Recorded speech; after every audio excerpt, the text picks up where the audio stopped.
a dead person. Macabre footage of a dead body became the mystery that launched a massive murder investigation that stumped police and the FBI for over a year.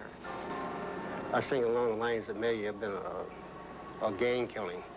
Until the FBI made a shocking discovery and tracked down the man who planned and directed his own murder.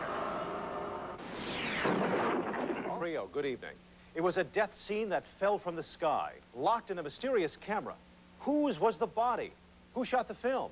And what was it doing in a cornfield? Rafael Abramovitz followed the story.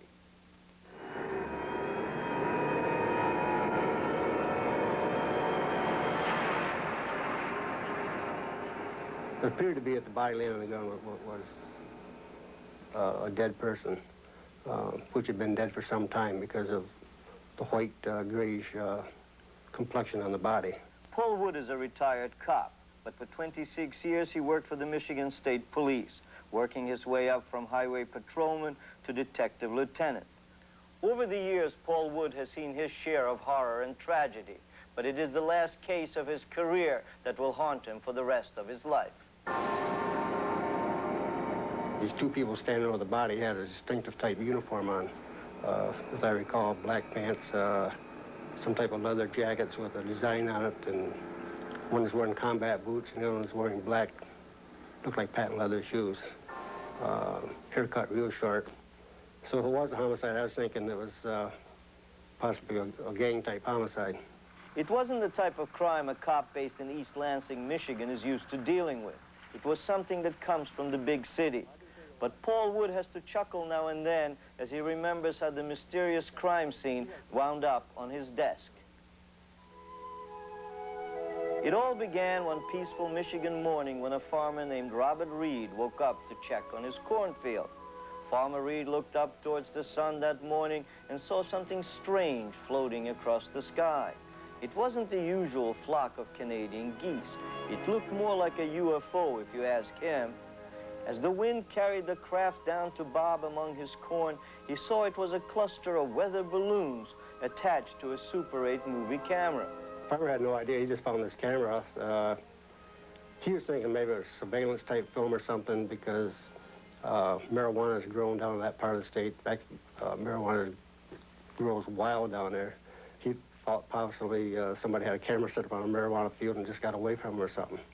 The state police hadn't lost any cameras doing marijuana surveillance. They took this particular camera and they gingerly removed the film. They watched as the images came to life.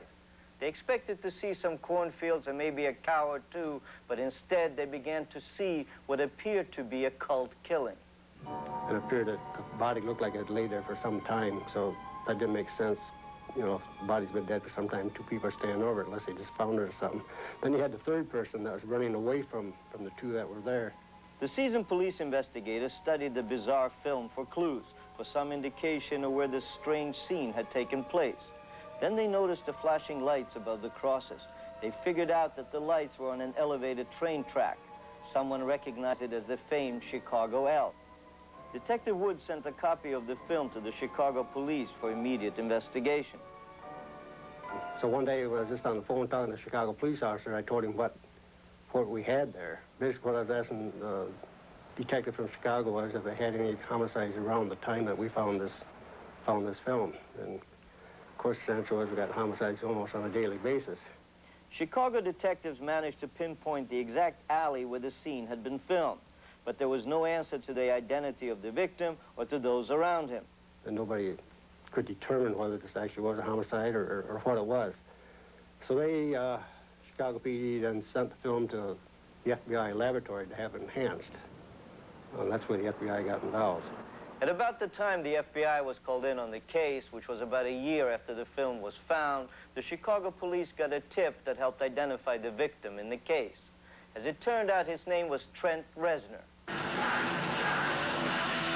Now, you may not have heard of Trent Reznor. I know I hadn't. But if you're a kid, you may have his picture on your wall. You see, Trent Reznor emerged as an underground rock star last year with a band called Nine Inch Nails. I know, it's more like 9 Inch Noise. But when police found the name of the victim, they also solved the mystery at the same time. They found out that Trent Reznor had masterminded and directed his own death.